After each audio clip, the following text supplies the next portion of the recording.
Hi guys, welcome back to my channel. In this video, we will continue the light novel of That Time I Got Reincarnated as a Slime, Volume 13, Chapter 1, Shake and Consciousness, Part 4. If you haven't watched previous video or chapter, you can find the link in the description below. This video contains spoiler ahead anime and manga series. Also, please don't forget to like and subscribe my channel, and click on the bell, so you won't miss my latest video. Without further ado, let's get started. It was at the time when Rimuru spoke to Gazel through the contact device. Gathered inside the gates of the Dwarven Kingdom were about 15,000 soldiers, the 1st Legion led by Gobta, about 12,000, and the 3rd Legion led by Gabel, about 3,000. Instead of going inside the cave, they camped in the plaza at the outer edge. The inhabitants of the hotel town had all gone to shelter without incident and were currently watching the movements of the Empire. The Empire had not yet sent emissaries to visit, nor had they induced surrender. However, those gathered at the scene were vaguely aware of the impending war between the two sides. The Dwarven legions were also quick to prepare for the war. The Dwarf Palace Knights had 7 units, 2 of which were working units and magic support units, and the generals on the team were reinforcing themselves against the gates, as well as building temporary defensive walls. That earthen wall was built with earthen magic, and with the addition of fire magic, it would gain more strength than brickwork in a blink of an eye. It is then further strengthened to create a defensive wall like a brass and iron wall. These operations flew and went well, and when a triple defensive wall was constructed on the outside of the gate, the heavily armed strike force came out at this time. The generals of the heavily armed strike force had magical equipment all over their bodies, but were very different from their appearance, forming a whole formation with sharp movements. Presumably things had taken a turn for the worse. Yet Gobta and the rest didn't care. Not bothering with the busy dwarves, the members of the 1st and 3rd Legions rested individually. As for Gobta and Gabel, they were about to sit down nicely on the ground to eat. A set of tables and chairs were somehow prepared next to it, even a luxurious parasol. Sitting in those pristine white chairs were none other than Testarossa and Ultima. They were drinking tea. The man who served them looked like a butler, and this man was Veyron. Externally, he looked to be an old man with a straight back and a very nice posture, standing up straight like a statue. This is so good. What lovely cuisine. I personally love it. I am also content. The taste is fantastic. The more you chew it, the more flavor it has, the better it is. That said, Gobta and the others were eating a meal prepared by Zonda, an attendant of Ultima. Taking the boned meat whole and grilling it, then seasoning it only with salt paste and herbs. It wasn't a meal, it was a dish that Zonda had made by going on a hunt and bringing back the prey. It's a great blessing for us cooks to hear the 2 army chiefs say so. I'm particularly good at making palace cuisine, but not at cooking this kind of food for camping. Please forgive me if I'm rude. With a graceful bow when Zonda finished, he returned to Ultima's side to stand by. The chef's outfit he wore was a 2-piece style, a special cloth from Shuna. A silk weave from the hell moth is processed and then dyed with a mauve that is the same color as Zonda's hair. The people here wear armor and military uniforms, so Zonda is particularly conspicuous. Even Testarossa and Ultima wore specially made military uniforms. Testarossa wore trousers and Ultima wore a skirt, and although there was a difference, it was undoubtedly a military uniform. Zonda was, of course, particularly conspicuous. Zonda's demeanor was so calm and introverted that it didn't match the battlefield, and even gave the impression that he was a gentleman. However, he was an indispensable figure. His instruction in cooking on the battlefield had grabbed everyone's stomach. On top of that, he was an attendant of Ultima, which was one of the reasons Zonda was free to act. Ultima herself had a free-spirited personality, and as a consultative subject of the Gabel's army chief, she uses that authority to the fullest. Such a dignified attitude did not take the bitterness spewed out by other magical creatures seriously at all. In the Jura Tempest Federation, Ultima was already a celebrity.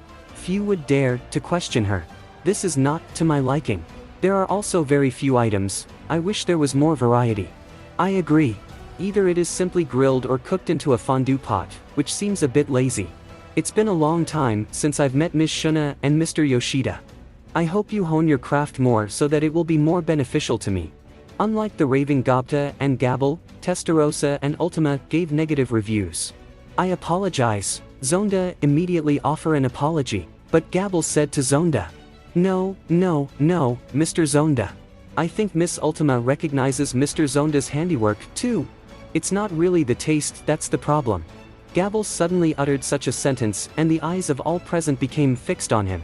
Testarossa showed a look of interest. His words were denied, and Ultima was displeased. Zonda was in a panic, afraid he would displease his master. Veyron looked bland and did not reveal his emotions. It was at this point that Gobta, who did not know how to read the atmosphere, asked a question. What does that mean? Good question, Mr. Gobta. It's actually nothing. Even I was often scolded by my sister. She wants me to look at things more in a female mood. So what exactly does that mean? Gobta gorged on the meat while asking questions. That's what it means, Mr. Gobta. If it's us, we can dine like this without looking at the others. But Miss Testarossa and Miss Ultima can't be like us, can they? Hearing this side, Zonda understood the meaning of Gabble's words, and at the same time dawned on him. Since they didn't need to eat at all when they hadn't acquired flesh before, something so basic had been overlooked by him, which made sense. The discovery of so-called cuisine does not mean that taste is everything. Oh, it's not like Mr. Gabble to have such a great opinion. Thank you, I've been working on it too. That being said, this is actually sold from Lord Rimuru's side. Speaking of this side, Gabble began to talk about what had happened not long ago when he went to consult with Rimuru. I also want to be as popular with women as Lord Rimuru, what should I do? Asking me something like that? I'm also, no, nothing. Gabble, let me teach you a trick or two. If you want to be popular with women, you have to know how to compare your heart to her heart. In this way, I think the other person will naturally feel good about it. Gabble proudly said he once had such a conversation with Rimuru. Then I remembered what that Sauka said. What Lord Rimuru was trying to say was, don't do things that would make the other person hate you. That's when I realized that it turned out to be so basic. Listening to Gabble's headline, everyone felt a sense of admiration. They thought to themselves, you're worthy of the name Rimuru. If he had heard this conversation himself, he would have blanched, but fortunately, Rimuru was not there. So no one was going to stop Gabble from making a big deal out of it alone. I'm sorry, Lady Ultima, and Lady Testarossa. We'll definitely work harder next time and serve the dishes you expect. With a beautiful gesture of a bow, Zonda came in front of Ultima and Testarossa and next knelt down to say the words. Oh, what a good servant you have. By comparison, my servants are. What are you talking about? As far as I'm concerned, Moss seems pretty handy too.